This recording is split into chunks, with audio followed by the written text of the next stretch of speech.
Hola gente, buenas tardes a todos. Volvemos hoy con una clase nueva. Vamos a hablar de lo que se denomina en la historia de la arquitectura, del arte y del diseño los modernismos. Los modernismos son reacciones antiacadémicas a las enseñanzas que se producían a fines del siglo XIX en relación a el arte, a la arquitectura, al diseño, inclusive hasta la música, porque hay hasta música modernista. ¿Por qué se llaman modernismos? Porque no llegan a ser modernos.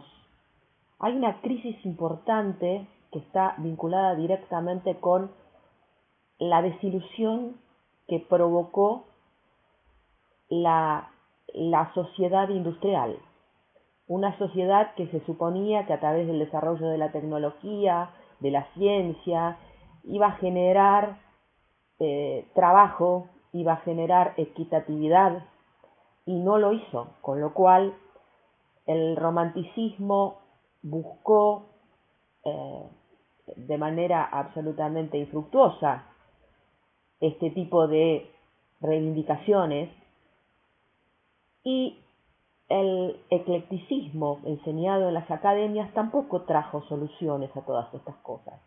El romanticismo era aparentemente comprometido políticamente y comprometido con la sociedad, pero desde un punto de vista tan idealista que en realidad no estaba planteando soluciones, las planteaba siempre en el marco de los valores estéticos.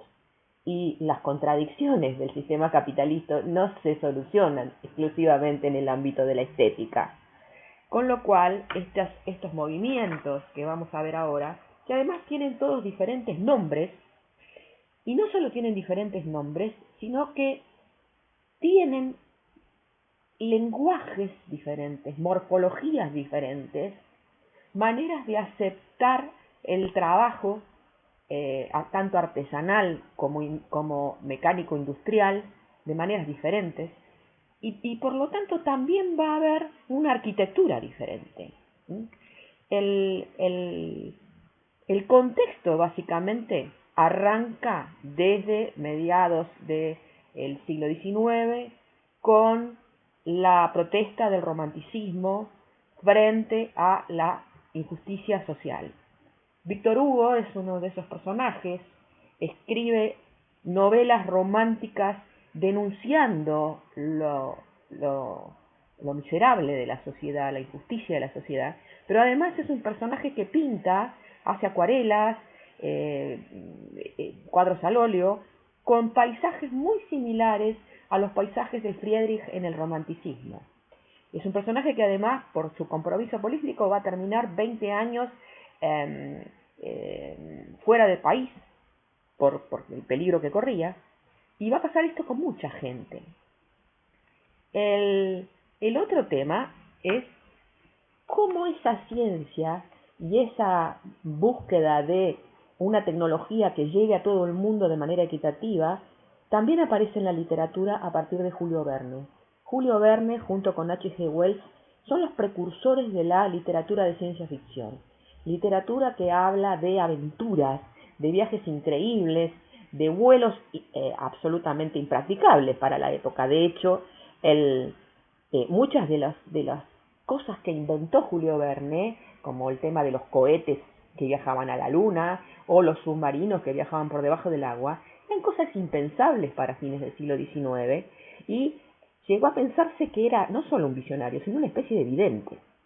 Esto que estamos viendo acá son ilustraciones de justamente Gustave Doré para las obras de Julio Verne, que no es nada más ni nada menos que el ilustrador de todas esas imágenes que denunciaban las injusticias de la ciudad industrial. Y lo más importante acá, porque es como la madre de todos los modernismos, es la aparición del simbolismo. El simbolismo es literario, es pictórico, es musical, y es hasta, yo diría, como una especie de elemento que vincula indirectamente lo anterior, es decir, William Morris, el Arts and Crafts, y lo vincula también con los personajes que en Inglaterra asumieron esta otra actitud frente a lo estético. Me refiero a Oscar Wilde, por ejemplo, o al dibujante Aubrey Beardsley, que lo vimos en la clase pasada. El simbolismo literario directamente busca, a través de un concepto de la realidad, que dice que las apariencias, lo que vemos, no son más que símbolos de una realidad mucho más trascendente, y que esa realidad, nosotros en realidad, valga la redundancia, la podemos percibir, la podemos vivir en estados de completa alienación o en estados de locura total. Por eso es que Baudelaire, por ejemplo, en Las Flores del Mal, hace una apología absoluta del consumo de drogas, por ejemplo, o de sistemas o búsquedas de manejo de la mente para entrar en un estado, digamos, de meditación. El simbolismo es además una inversión de los sentimientos del romanticismo, porque en realidad invierte los valores estéticos. Nada es más impresionantemente bello que una mujer perversa, hermosa por fuera, pantano fétido por dentro. Nada hay más hermoso que los sueños, porque los sueños son la verdadera percepción de la realidad. Para la época hay otra corriente artística que es el realismo, que está haciendo una denuncia social, pero absolutamente más objetiva. El simbolismo va a estar en contra del realismo. El realismo es políticamente comprometido. Está de alguna manera vinculado también el impresionismo, que lo vamos a ver en una clase específica, pero porque hay todavía en ellos un cierto optimismo en relación a lo científico. Para el simbolismo esto no existe. Hay autores que hablan, y yo les dejo este texto por acá para que lo vayan estudiando. Dicen que son la parte neurótica y nocturna del posromanticismo. Todos los temas vinculados a lo macabro aparecen en esta temática. Y los personajes más importantes están en la zona de Bélgica, Francia, Países Bajos y Alemania. Es decir, aquellas naciones con más componente, digamos, de tradiciones propias bastante vigentes. Porque por el otro lado, cuando hablamos de los modernismos, no importa de cuál estemos hablando. Después vamos a ver todos los nombres porque se los puse en un cuadro a propósito. Podemos estar hablando del Art Nouveau, que se da en Bélgica, podemos estar hablando del Liberty, que se da en Italia, podemos estar hablando del estilo Glasgow, que se da en Escocia, o del el estilo de Austria, que se llama Secession vienesa. Pero el tema es el siguiente. Están enormemente influenciados por la pintura, sobre todo el simbolismo, por estos temas que tienen que ver inclusive no solo con lo nocturno, con lo terrorífico, sino inclusive con lo esotérico. Es decir, reavivan, sobre todo en países con cierta tradición en estas cosas, los sentimientos de lo mágico. Aparecen entonces el sueño, la pesadilla, la muerte, las tragedias. Puvis de Chavannes, Jean Delville, Carlos Jave son algunos de ellos.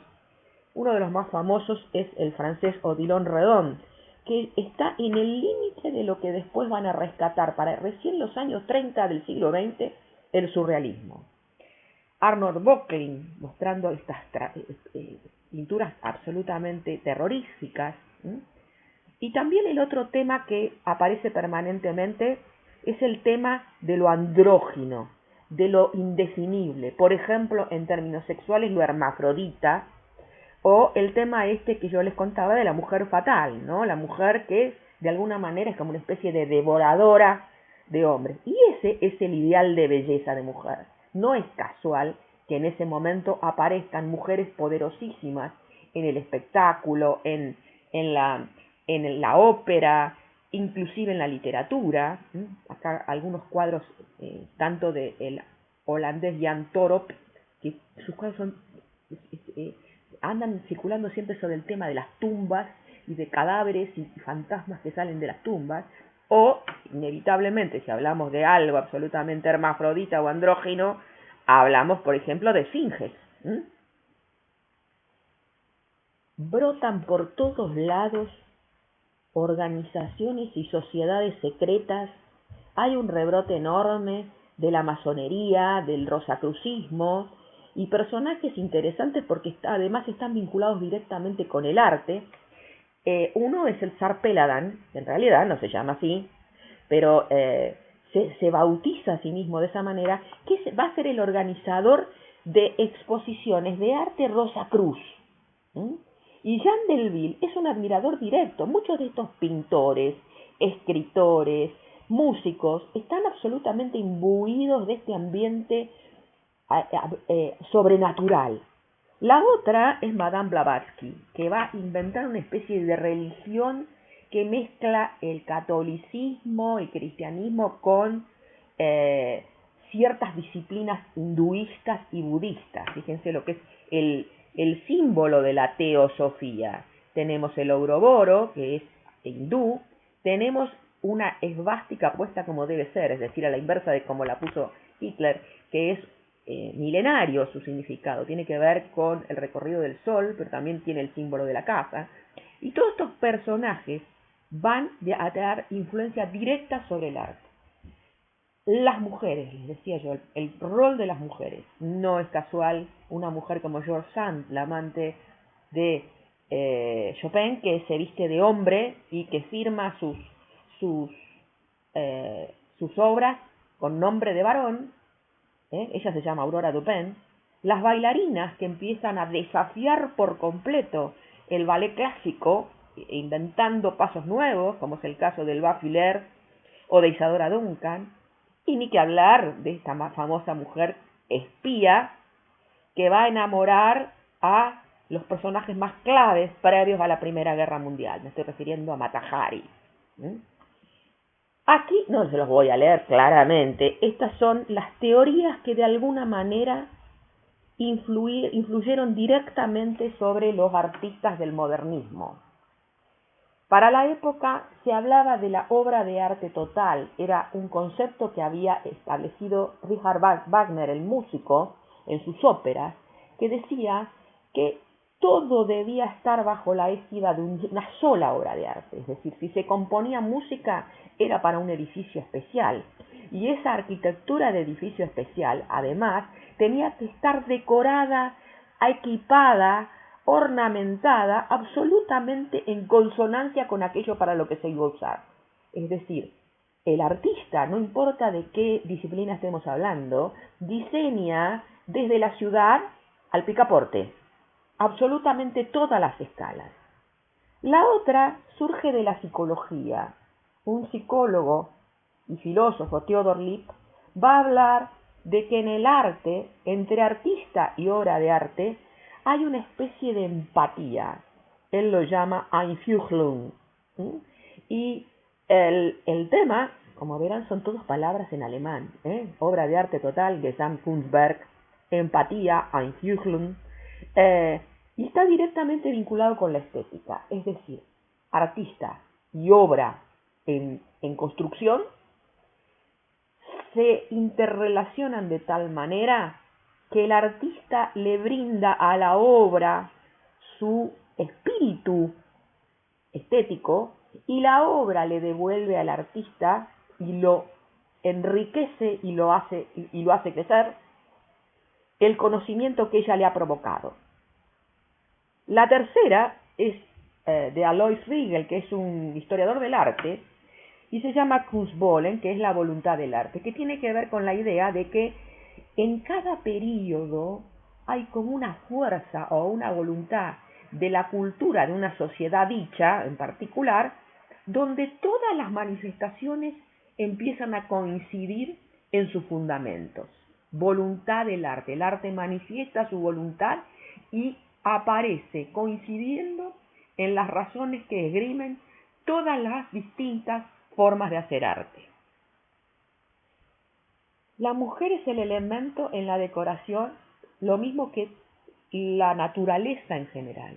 Las hojas, las ramas, la vegetación en general, los insectos, los pájaros, cierto tipo de animales muy elegantes como los cervatillos o los ciervos o las gacelas, todo esto aparece enroscado con curva y contracurva en muchos de los objetos diseñados por los artistas modernistas.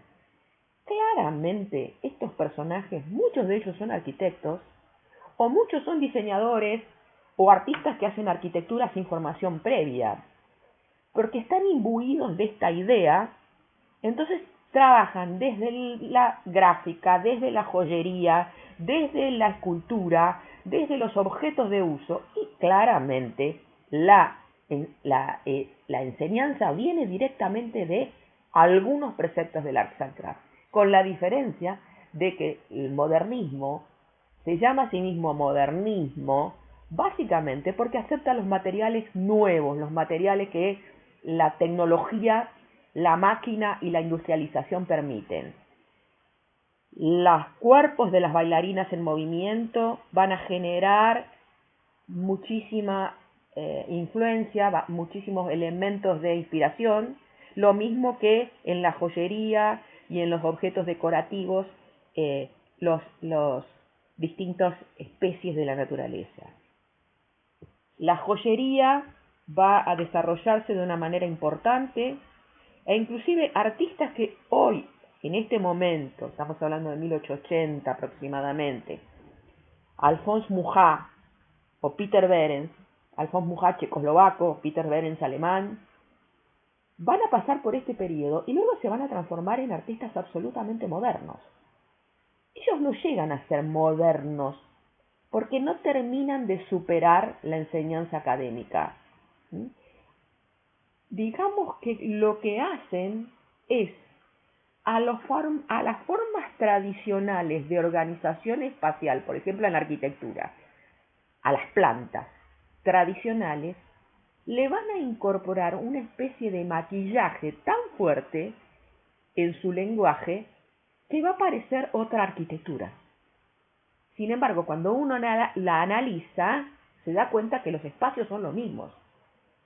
Lo que pasa es que está la habilidad para hacer que esos espacios desaparezcan a través de herramientas y estrategias de fluidez espacial, como los filtros, como los efectos de bambalina, como se usan en los teatros, etcétera, etcétera.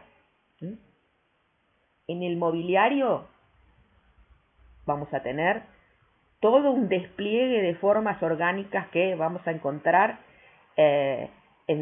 al límite de forzar la madera de tal forma que el mueble se transforma en una especie de escultura. Estos son muebles de Gustave Serrurier-Bobby, es una fábrica de muebles belga que se funda en 1898 y de la cual tenemos un juego enorme, completo de equipamiento que va desde los empapelados a los artefactos de iluminación a el mobiliario en nuestra Villa Ortiz Basualdo. Hay también escuelas de vidrieristas, escuelas de ceramistas que van a ir ampliando el marco de su acción, como es el caso particular de la escuela de Nancy, que va a ser famosa por sus muebles con incorporación de elementos decorativos y de materiales no tradicionales, no ortodoxos, digamos, incrustaciones de nácar en las camas. En el caso particular de Alexandre Charpentier, trabajar con las líneas como si se derritieran. Hay una idea de lo que se llama curva y contracurva, que es típica de los elementos decorativos de los modernismos, que es el golpe de fusta, así se lo llama. Pero también tenemos casos raros. Carlo Bugatti diseñador, artista, arquitecto, pintor italiano, nacido en Milán, está tremendamente influenciado por la decoración, los objetos y los elementos ornamentales, tanto árabes como marroquíes. La forma de trabajar los cueros, la forma de trabajar la talla de los objetos, la combinación, por ejemplo, de bronce con maderas, es típica de los diseños de Carlo Bugatti, que no es otro que el padre de los diseñadores de autos deportivos más lujosos que hubo en Europa, y que la casa se fundará en 1909, pero ya en Francia. El modernismo como tal aparece con el Art Nouveau en Bélgica, en los Países Bajos. Henry van de Velde es como el precursor de todo esto. Es el que va a alargar la idea de la línea fuerza, es decir, que la línea en el diseño tiene la fuerza que el artista le insufla, ¿eh? Sus diseños son recargados, sin embargo, él está planteando la idea de el diseño pensado en función del uso, que no es algo que se hubiera planteado tan fácilmente. En el Arts and Crafts, la función generalmente, en la primera etapa del Arts and Crafts, quedaba relegada a la tiranía de la forma.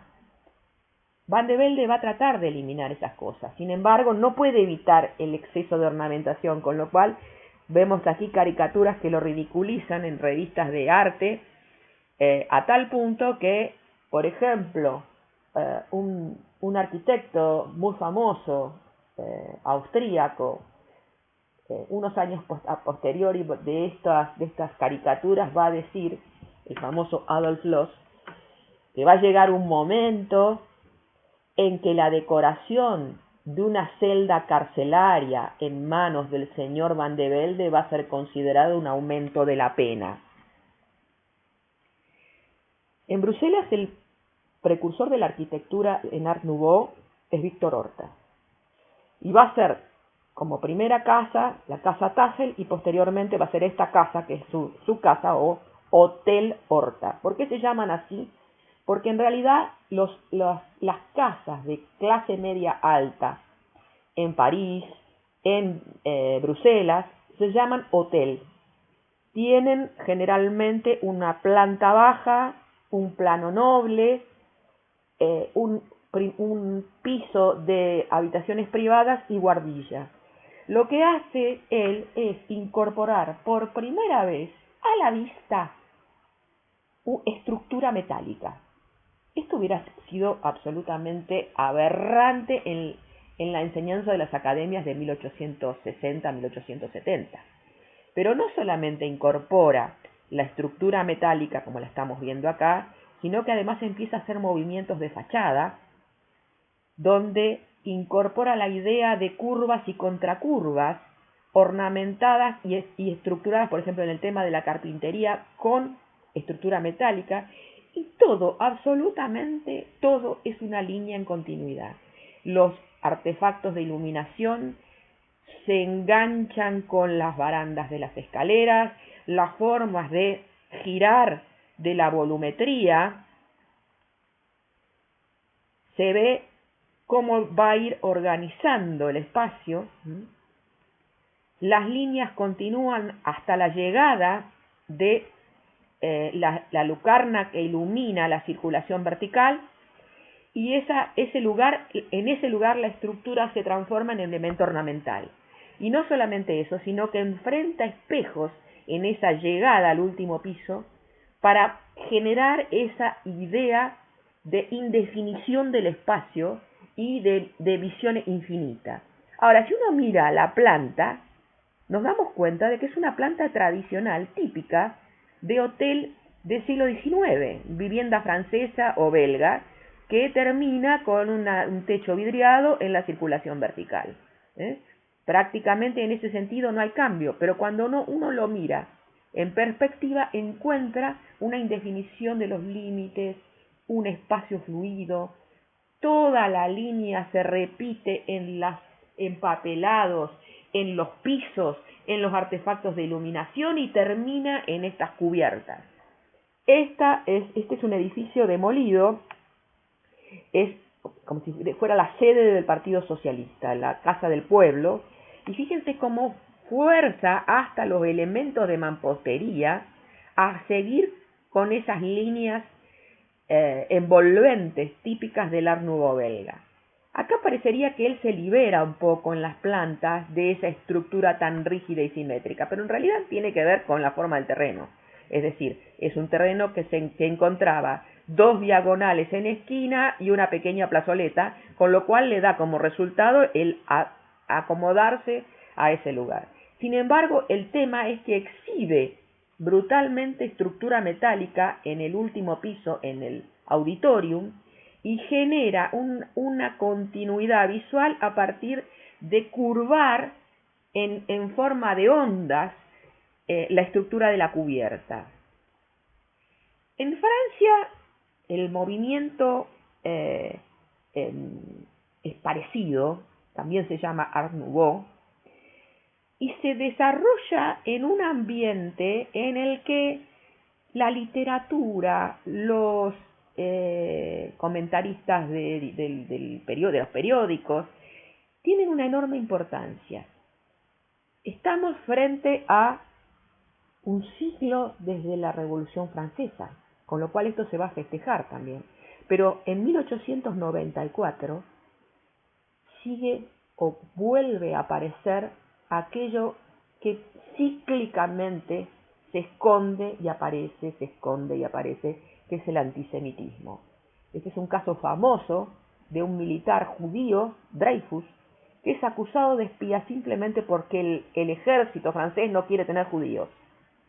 Con lo cual Dreyfus se pasa 12 años en la cárcel y es específicamente por esto. Finalmente, toda la cultura francesa se levanta en contra del gobierno y del ejército para demostrar, Émile Zola es uno de ellos, que es una acusación infundada. Esto fue famosísimo. 1889, entonces, 100 años de la Revolución Francesa, París va a ser la Exposición Universal. Es el momento entonces de la demostración de las grandes arquitecturas en metal, es el caso particular de la Sala de las Máquinas, que tiene rieles donde se pueden ver los automóviles que se están fabricando por primera vez como elementos, carruajes, transporte público, y no deja de tener estos pabellones ciertas características eclécticas. Sin embargo, fíjense lo que es el pabellón en esta exposición que construyó la Argentina, en un momento que la Argentina era muy rica.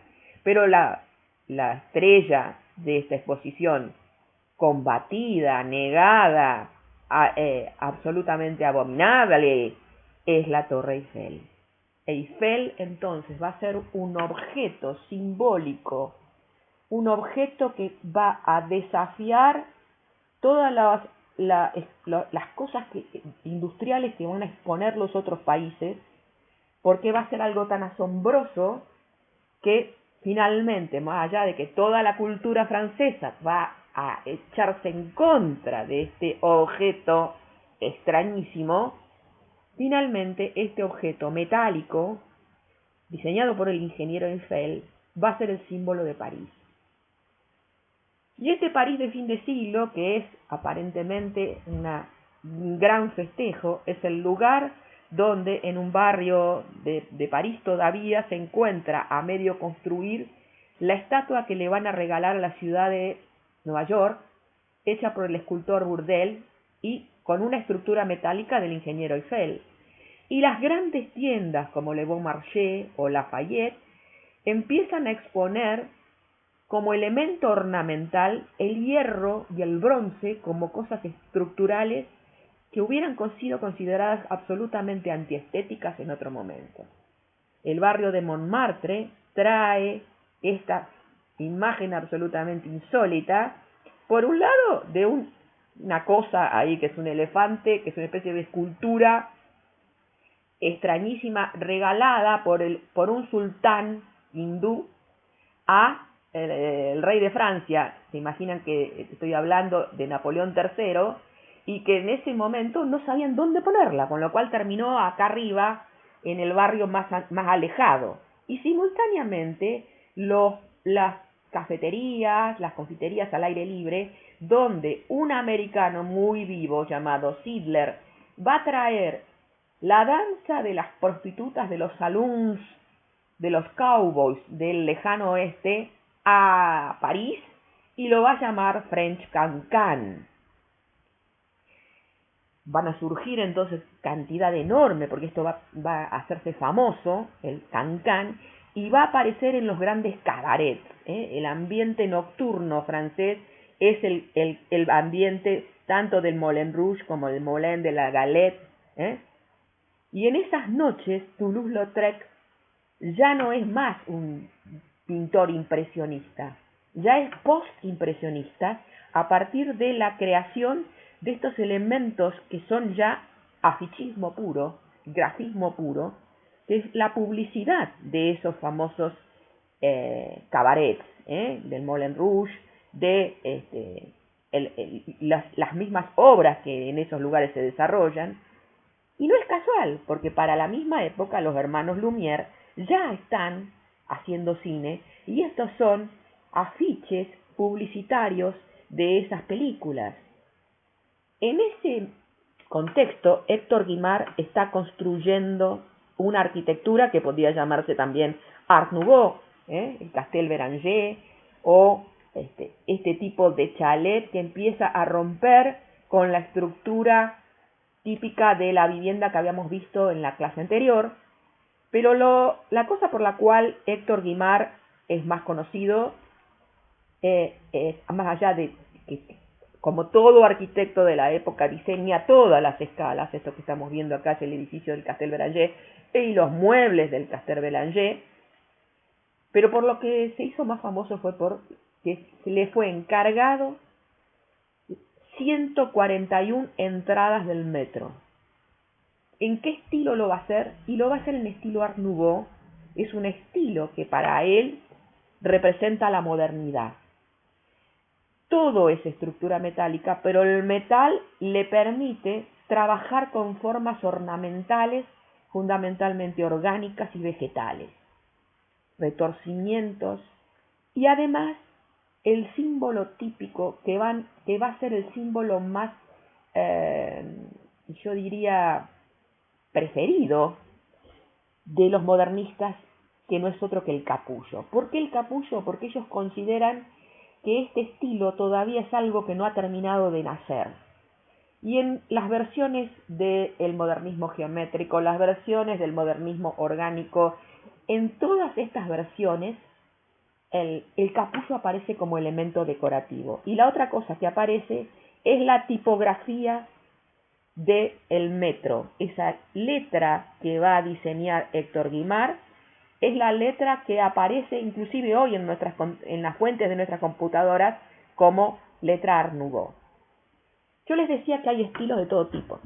En Holanda, Henrik Verlage gana el concurso para hacer la bolsa de Ámsterdam y lo gana con este estilo. Es una especie de recuperación de la tradición constructiva propia de Holanda, y los interiores son como una enorme estación ferroviaria íntegramente metálica. Es decir, la aceptación de la idea de que esto es moderno no termina de cerrar para los exteriores. Si pensamos en la misma época, las estaciones ferroviarias estaban haciendo lo mismo, es decir, lenguaje histórico por afuera, estructuras modernas metálicas por adentro, es decir, Retiro y Constitución se construyeron así. Pero en el caso particular de Verlage, si tenía que volver a la historia con un lenguaje propio, buscó lo que era más tradicional en Holanda. Esta es otra actitud típica del modernismo. ¿Por qué? Porque a fines del siglo XIX se están definiendo las naciones por lo menos como permanecieron hasta la Segunda Guerra Mundial. Entonces, el clasicismo, que es universal, no daba la identidad necesaria que cada nación quería tener para sí misma. Por lo tanto, Verlage busca en el neorrománico, porque el románico era mucho más afín a la cultura holandesa que el gótico. Los interiores, la forma de cubrición, los elementos volumétricos, tienen ciertas cosas de la agregación medieval, pero fundamentalmente son modernos. Verlage es uno de los casos que podemos hablar de modernismo, pero de un modernismo con componentes historicistas, que no deja de aceptar los materiales nuevos y la espacialidad moderna en los interiores.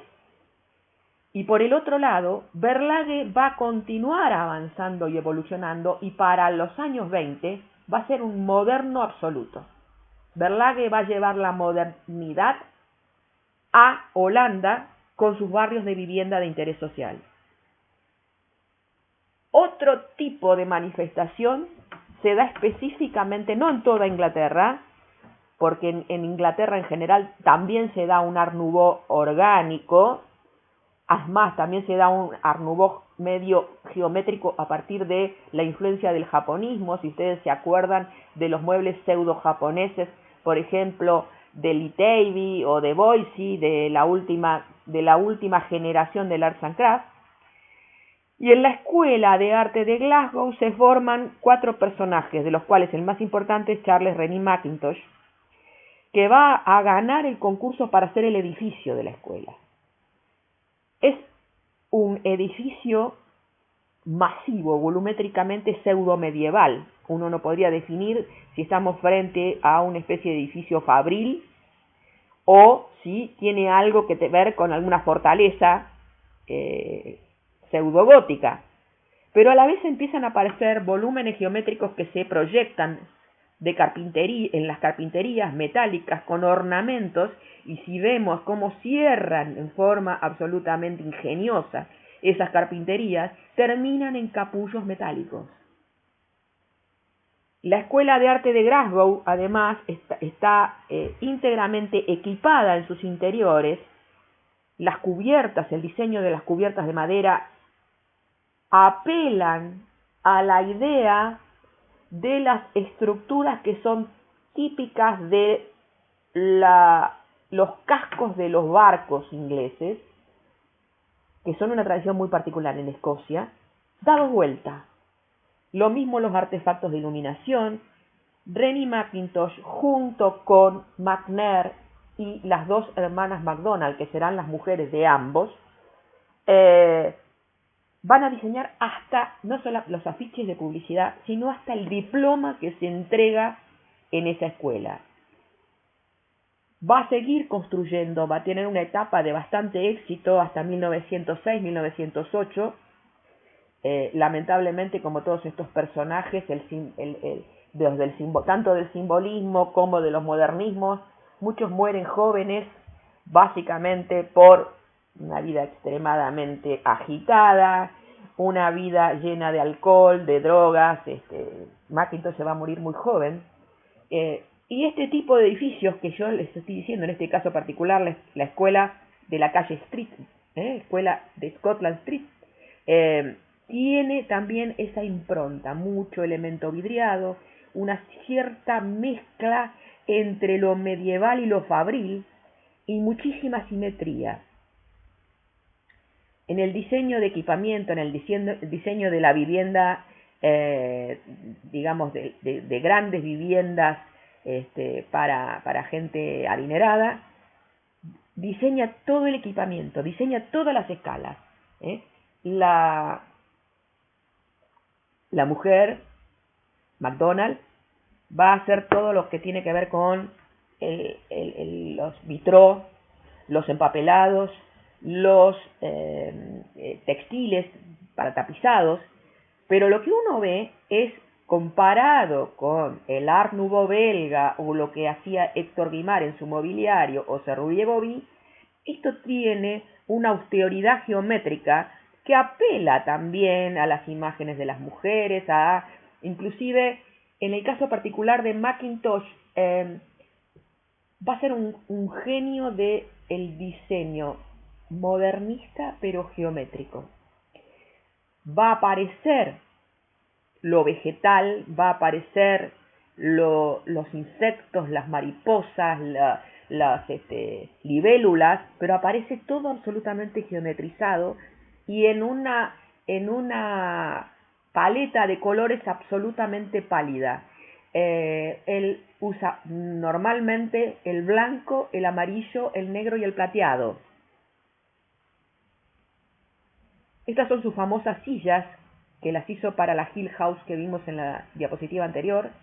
A esta se la llama silla con respaldo de estructura de escalera, pero fíjense cómo le gusta a él, tanto en lo que es la planificación de las fachadas, como en el mobiliario, todas las escalas de la decoración, la experimentación con la cuadrícula como elemento ornamental. En Alemania, por otro lado, vamos a tener lo que se va a llamar el Jugendstil alemán. El Jugendstil quiere decir estilo joven. Y dentro de eso, tanto la pintura simbolista de von Stuck como sus arquitecturas, que no dejan de tener todavía en muchos sentidos la impronta clásica, pero que en los interiores está íntegramente decorada, equipada con elementos sacados directamente de la influencia que va a tener en Alemania, lo que a su vez están haciendo en Austria. No es cualquier personaje von Stuck, porque von Stuck después va a ser designado como profesor de la Academia de Arte de Múnich, y en esa academia va a ser el profesor nada más y nada menos que de Paul Klee, de Vasily Kandinsky y de Joseph Albers, uno de los personajes más importantes de la Bauhaus. Y llegamos a Austria, uno de los modernismos más diferentes a todo lo otro. No terminan de reconocer la influencia que tuvo Mackintosh, porque Mackintosh fue invitado a exponer sus mobiliarios y sus proyectos de arquitectura en Viena, y hay mucho de esta organización artística vienesa que se llamó la Secesión de los parámetros estéticos de Mackintosh. Austria en este momento está viviendo una época de replanteo de la cultura. No es casual que Friedrich Nietzsche en ese momento esté hablando de la idea de que uno puede tener un sano escepticismo, que la filosofía occidental no ha hecho más que mentirnos. ¿Por qué? Porque en realidad lo que hizo fue vendernos como verdades absolutas discursos que en realidad eran solamente interpretaciones posibles de la realidad. Es más, Nietzsche dice, y esto que yo estoy diciendo no me lo crean, porque esto que yo estoy diciendo es mi interpretación, que puede diferir totalmente de la de ustedes.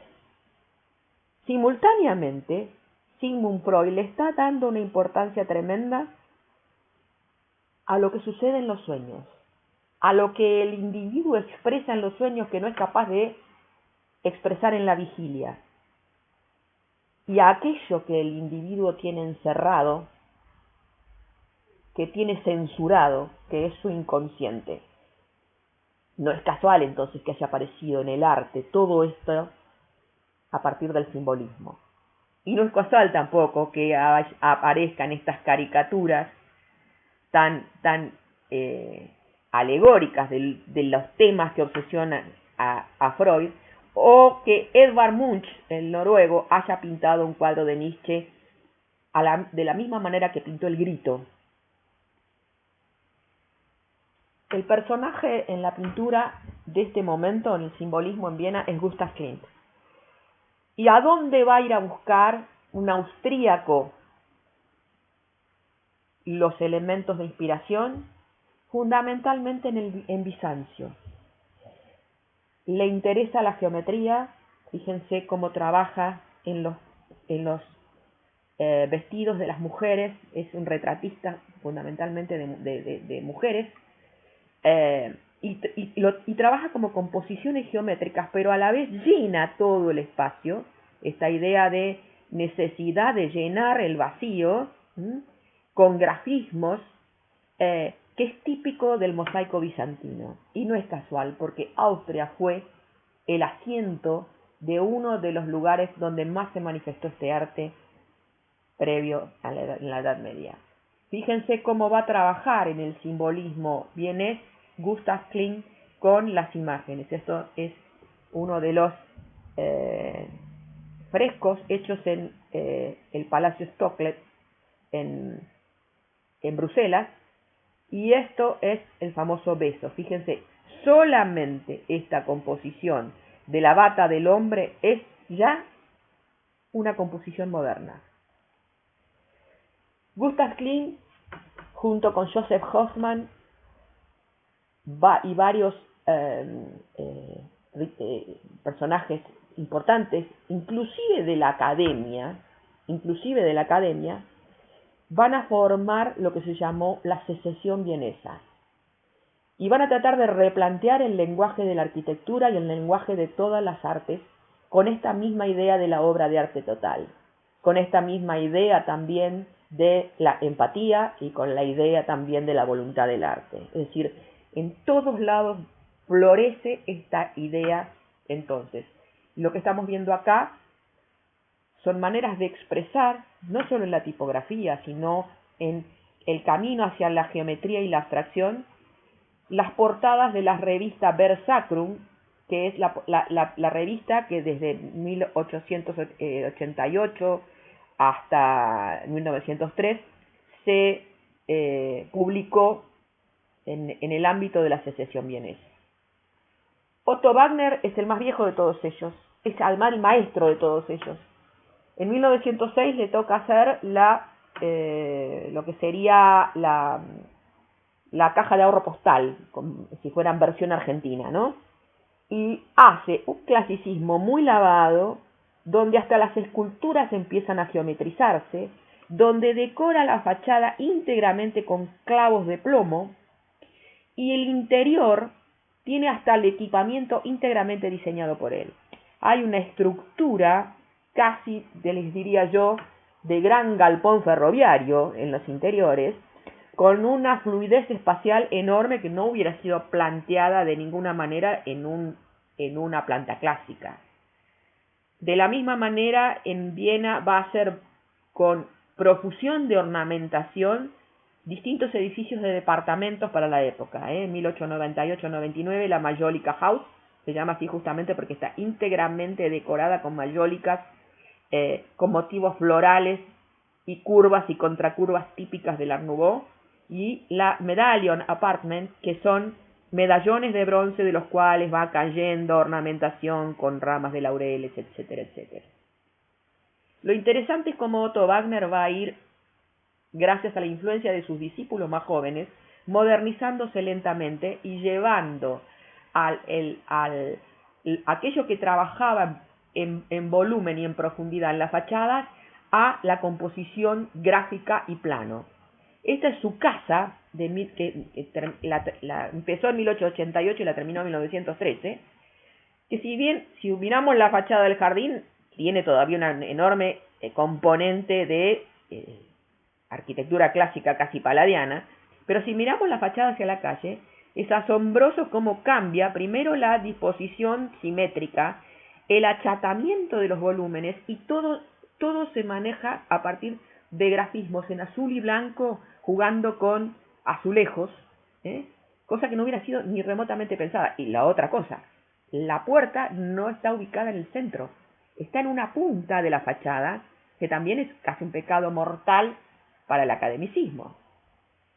A Otto Wagner le va a tocar hacer las estaciones del metro en la remodelación que de Viena va a ser, que se va a hacer a fines del siglo XIX y comienzos del XX, gracias a la creación del famoso Ring de Viena, que ustedes ya han visto en la clase de urbanismo siglo XIX. Y fíjense que es muy distinto el estilo comparado con las estaciones, con las salidas del metro de París, de Héctor Guimard. Acá hay simetría, pero hay una división proporcional, plana, con dibujos en dorado, casi en el límite de, yo diría, de una especie de grafismo. Y además el tema de los elementos simbólicos. Por todos lados van a aparecer otras más cargadas, menos cargadas, quizás con ciertos elementos más vinculados al Art Nouveau tradicional orgánico, del metro de Schönbrunner, que es cerca del Palacio Schönbrunner, o el Hofpavillon, también en el Stadtpark, el parque ese del estatal que se hace durante la remodelación del Ring de Viena. Y el caso particular es el de la iglesia Steinhof. Es una pequeña iglesia arriba de una montaña y es la iglesia que corresponde a un manicomio. Esta iglesia, esta especie de gran capilla, Otto Wagner la transforma en un modelo de bizantinismo moderno. La planta es cruz griega, como en el bizantinismo. La fachada está llena de elementos dorados y ornamentales, pero con un grado de abstracción, si pudiéramos fijarnos en estos ángeles que prácticamente son abstraídos en su forma.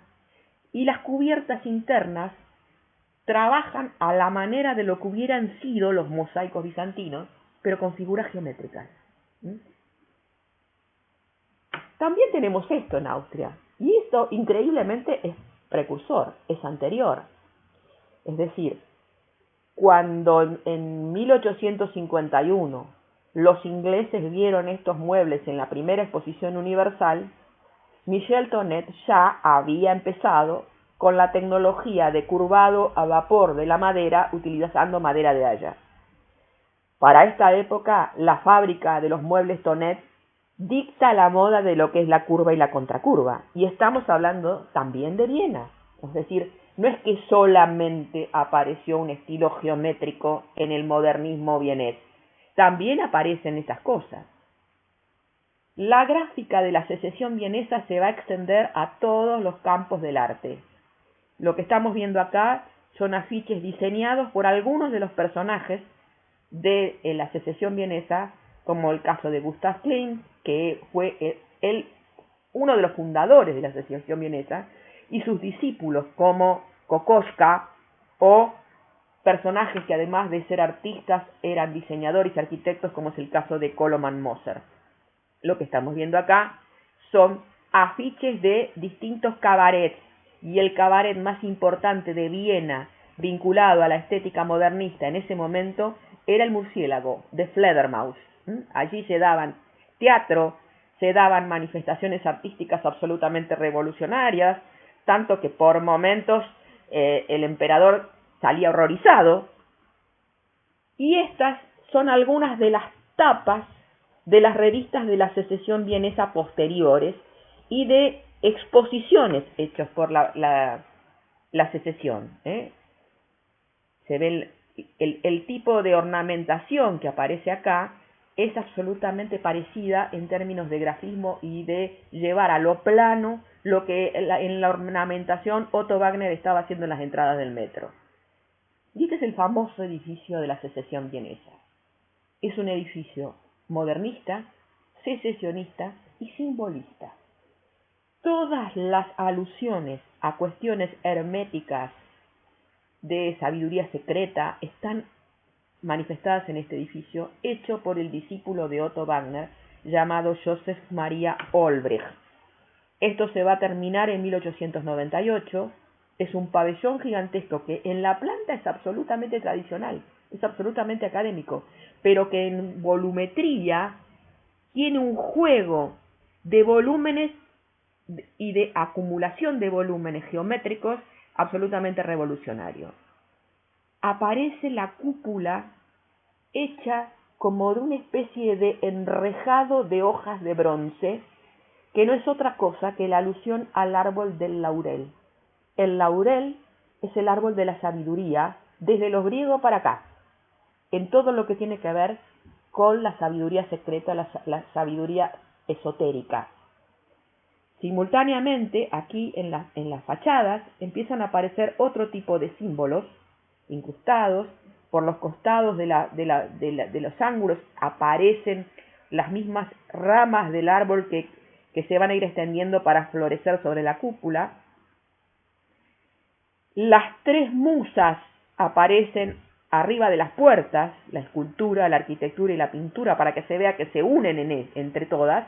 Y arriba de todo eso dice en alemán: a cada tiempo su arte y a cada arte su libertad. Si uno mira la planta, encuentra una enorme simetría, tanto así que parece casi una villa de Palladios, pero tiene una escala que hace que no podamos encontrar esa simetría o esa compactación de los ambientes y que en el exterior se manifiesta de una manera tan moderna. No podían faltar además los búhos. Los búhos en los rincones de la fachada son los guardianes de la sabiduría. Todos estos personajes estaban imbuidos de esta cultura. Tan así que en Darmstadt, una colonia en Alemania, Joseph Maria Olbrich es contratado para armar, por pedido del duque de Hesse, una colonia de elegidos. Él va a padrinar, a ser mecenas de todos los mejores artistas y más modernos de Austria y de Alemania. Ahí va a invitar inclusive a Peter Behrens, que inicialmente es un pintor expresionista y es un diseñador de objetos modernista, y que luego va a terminar siendo un gran moderno. Olbrich hace una especie de pueblo con todas las características de trama urbana medieval, tan así que inclusive arma una especie de torre. Estamos hablando de un pueblo medieval superateo, con lo cual no hay torre de iglesia, pero sí hay una torre de boda, que es una tradición típica alemana del sur de Alemania, que se hace en el momento en que el príncipe o la autoridad en ese momento, en la época medieval, se casaba. Todas las escalas de diseño las va a hacer en la colonia de Darmstadt Joseph Maria Olbrich. Los mobiliarios, la indumentaria de los mozos del restaurante, que se construye también en ese lugar. El día que se inaugura esta colonia, el duque de Hesse va a aparecer vestido como un sacerdote hindú arriba de una gran escalinata. Y dos sacerdotisas, o mujeres vestidas de sacerdotisas, a la manera hindú, le van a llevar a él un enorme cristal como signo de iluminación. El cristal es un elemento que aparece en toda la sabiduría esotérica como el elemento de perfección espiritual.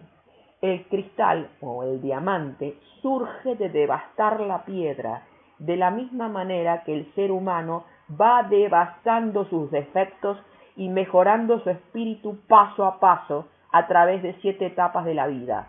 Esto es esoterismo puro. En el interior de la sala de exposiciones de la colonia de Darmstadt, esas dos sacerdotisas aparecen esculpidas como mujeres absolutamente Art Nouveau, es decir, con figura de libélula. En el pabellón de la Secesión vienesa, en el famoso Palacio de la Secesión vienesa, en 1902, Gustav Klimt, junto con todos los personajes, van a organizar una exposición en honor a Beethoven.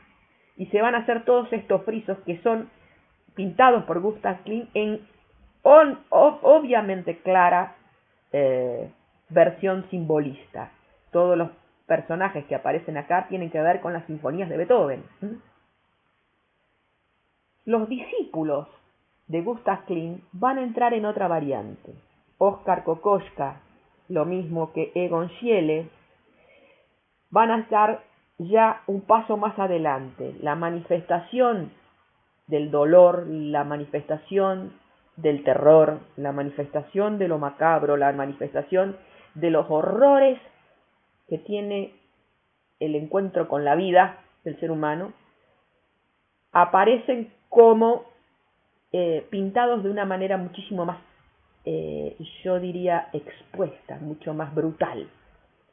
De todas maneras, Klimt cree en ellos y los apadrina para continuar en las exposiciones. No son muy bien recibidos por la cultura artística vienesa y van a tardar mucho tiempo en ser aceptados. Egon Schiele no llega incluso a ser aceptado porque muere muy joven. Previo a la Primera Guerra Mundial aparece la famosa gripe española. Finalmente, acá hay un cuadro, básicamente para explicarles a ustedes todas estas vertientes. Yo creo que la manera más fácil de estudiarlo tiene que ver con la idea de que hay como 3 familias morfológicas de los modernismos, que pasaron de 1890 o 1880 más o menos hasta 1914. Que hay un grupo de modernismos que tienen que ver con tendencias hacia formas orgánicas. Y eso que no nos complicamos la vida mirando lo que es el modernismo en Estados Unidos, que también lo vamos a ver en próximas clases.